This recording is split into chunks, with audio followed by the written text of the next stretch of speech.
당신이 찾던 무서운 이야기 고비의 TV.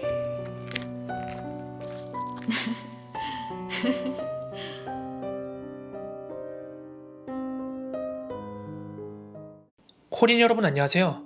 코비의 TV입니다. 제가 저번에 괴담 속으로 6탄 촬영하려고 경남 밀양 표충사에 다녀왔는데요. 그때 제 카메라에 과학적으로 설명할 수 없는 그런 기이한 현상이 잡혔는데요. 그 장면을 보시고는 익명으로 사연 제보가 하나 들어왔습니다. 그럼 오늘 이야기 바로 시작하도록 하겠습니다.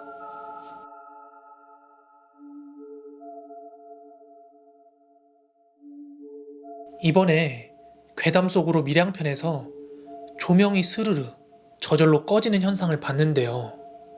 주변에 귀신이나 혼령이 있으면 전자기기가 오작동한다는 그런 말 한 번쯤 다 들어보셨을 거예요.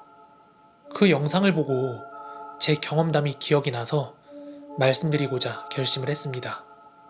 저는 어릴 때부터 시골에 살아서 아버지랑 자주 낚시를 다니곤 했습니다. 여러 낚시 포인트들을 함께 다녔는데요. 그 중에는 저희 집에서 차로 5분에서 한 10분 정도만 가면 도착할 수 있는 그런 소류지도 하나 있었어요.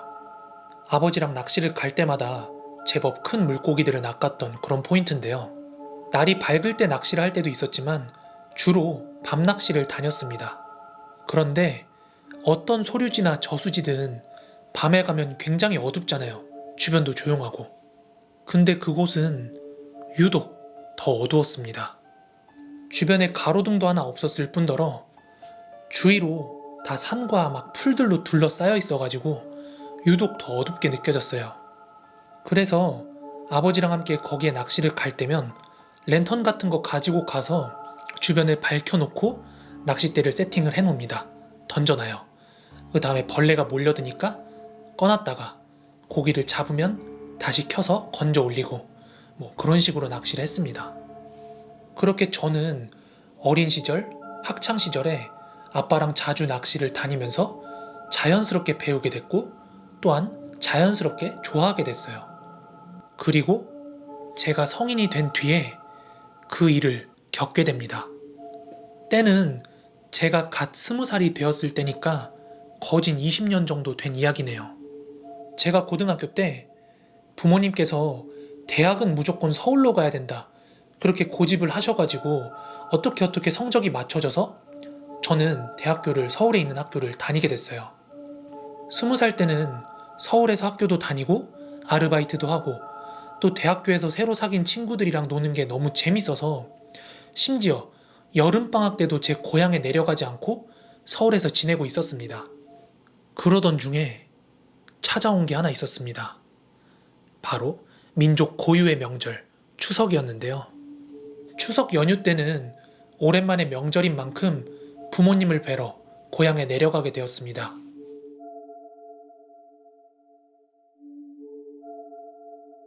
그렇게 오랜만에 고향집에 갔더니 가족들하고 근처 사시는 친척분들 다 오셔가지고 굉장히 이제 시끌벅적했는데 제가 이제 서울에서 오다 보니까 막 대접이 극진했죠. 그저 서울에 있는 모 대학을 다녔을 뿐인데 오 서울대생 막 이러면서 용돈도 주시고 술도 따라주려고 하시고 굉장히 화기애애한 분위기였어요. 하지만 제가 그 짧은 시간 동안 서울 생활에 적응이 되고 재미가 들렸는지 시골집이 화기애애하고 정겹긴 했지만 정말 할 게 없이 따분하더라고요. 그래서 그때 문득 제 머리를 스치는 생각이 있었는데 바로 낚시였습니다. 그때가 추석 가을 무렵이니까 고기도 한참 잘 나올 때고 지금 찬스를 놓치면 다시 서울에 가면 낚시를 할 수가 없잖아요.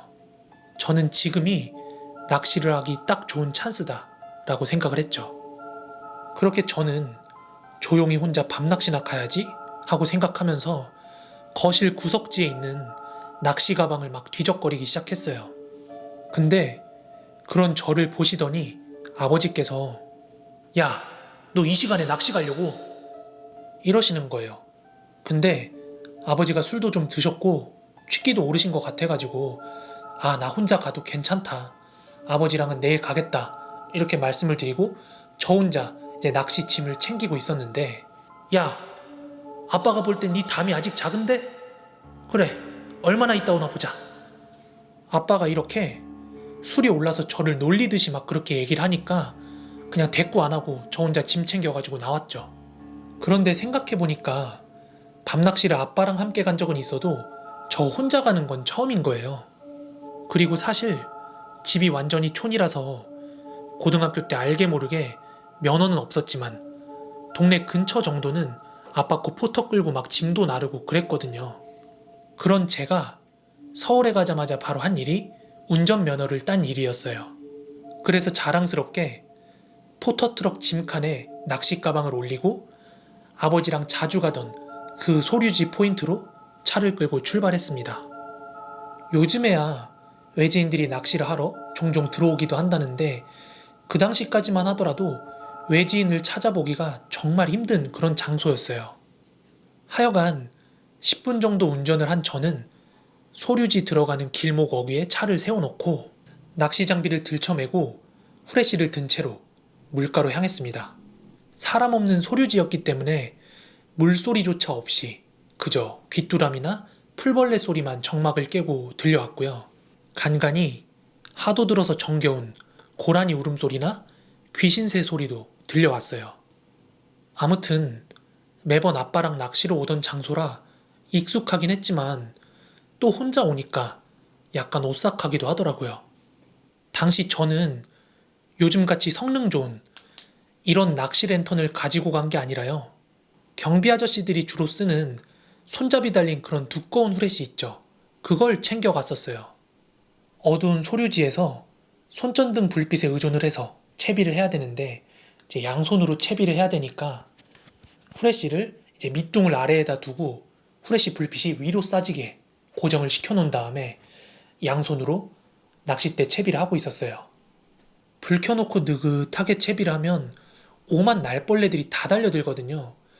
그래서 이렇게 막 서둘러가지고 채비를 하고 있는데 갑자기 멀쩡하게 잘 나오던 후레쉬가 막 깜빡깜빡거리면서 불빛이 약해지는 거예요. 왜 이러지? 배터리가 다 돼가나? 싶어가지고 후레쉬를 손으로 톡톡 치니까 다시 곧잘 나오더라고요. 배터리 접촉이 잘 안 됐구나 싶었죠. 그렇게 다시 서둘러가지고 채비를 하고 있었는데 또다시 후레쉬가 막 깜빡깜빡거리다가 이번엔 아예 꺼져버리는 거예요. 그때 저는 짜증이 나서 바닥에 있는 손전등을 들고 이렇게 몇 번 흔들었는데 불이 들어오는 거예요. 그리고 저는 기겁을 하고 말았습니다. 이렇게 빠르게 손전등을 3-4차례 흔들었더니 불이 딱 들어오는 거예요. 그때 후레쉬 불빛이 비추던 자리가 풀이 아주 무성하게 자라있는 곳이었는데요. 그 숲풀 사이로 남자인지 여자인지 분간이 안 되는 얼굴 하나가 빼꼼 얼굴을 내밀고 있더라고요.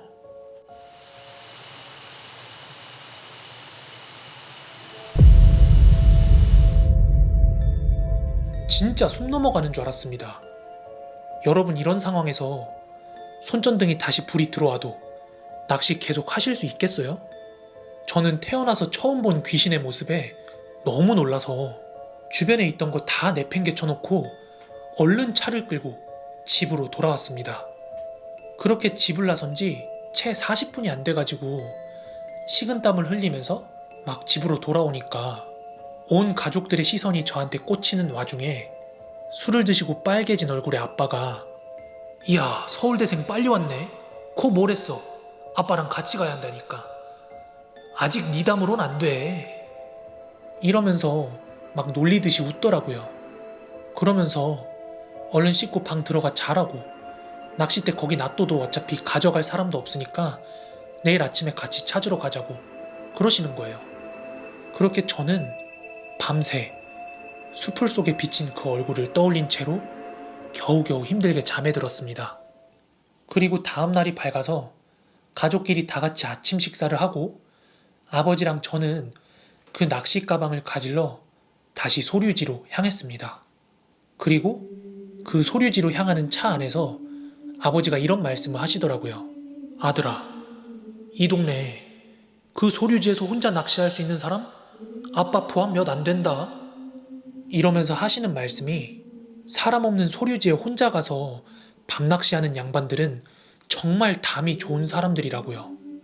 사람도 빛도 없는 그런 어둠 속에 홀로 남겨지는 게 그렇게 쉬운 게 아니라면서요.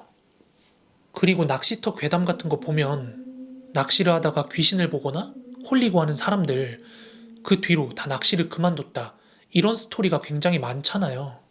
근데 낚시를 오랫동안 해오신 분들께서 그런 사소한 경험 하나 안 해봤겠냐 이러면서 그런 거에 지배당하지 않는 담이 있어서 하는 거라고 그러더라고요. 게다가 사실 저희 아버지도 그렇고 그 소류지에서 낚시하시던 다른 분들도 그렇고 거기서 꼭 뭘 한 번씩 보거나 듣거나 한 경험들이 있대요. 다만 그런 거를 무시할 만큼 느끼지 못할 만큼의 담이 필요한 거라면서요. 아무튼 소류지에 도착했을 땐 제가 어젯밤에 놔두고 온 낚시 장비들이 그대로 다 있었습니다. 그리고 집에 오면서 후레쉬를 만져봤는데 아주 잘 작동이 되더라고요. 저는 그때 왜 혼자 밤에 물가에 가거나 낚시를 가는 걸 조심하라고 하는지 깨달았습니다. 희한하게도 아버지랑 함께 밤낚시를 다니는 동안에는 단 한 번도 그런 경험을 못했기 때문이죠. 되게 독특한 계기로 다시 한번 아버지가 대단해 보이더라고요.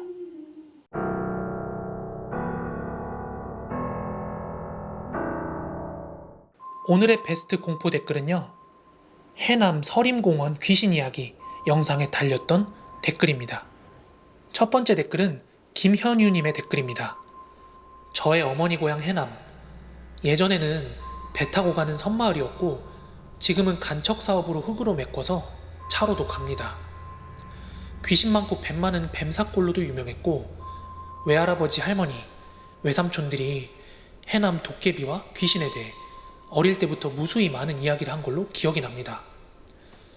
밤에 절대 부르면 나가지 말라고 옆집 살던 청년이 한밤에 누가 부르길래 나갔더니 그 뒤로 행방불명 되었다는 등, 또는 비 오는 날 숲에 흰 옷 입은 백발의 무성한 여자가 흐느끼며 운다는 등 하여간 귀신 많기로 유명한 해남입니다. 두 번째 댓글은 제보자분이랑 해남이 고향이신 분의 대화입니다. 저도 고향이 해남 산이면입니다. 그리고 해남공고 졸업생입니다. 서림공원 제가 학교 다닐 때 귀신 봤다는 친구들 여러 명 있었어요. 밤에 음침해서 절대 혼자서는 안 가는 곳이기도 하네요. 제 사연입니다. 무서웠어요. 그리고 기숙사랑 화공과에서도 귀신 봤습니다. 아, 그러시군요. 저는 공고 3회 졸업생입니다. 화장실 앞 큰 나무에서 여자가 자살했다고 하더라고요. 헉, 그럼 정문 앞에 구화장실 큰 나무에서 자살한 건가 보네요. 기숙사에서도 보고 화공과에서도 귀신 본 사람 많았어요. 여러분, 제가 어제 고스트 헌팅 장비를 주문을 했어요. 이게 배송이 오면 제가 한번 챙겨가지고 서림공원으로 출발해 보겠습니다. 오늘 영상은 여기서 인사드리도록 할게요. 구독, 좋아요 한 번씩만 부탁드리고요. 그럼 좋은 밤, 좋은 아침 되세요. 감사합니다.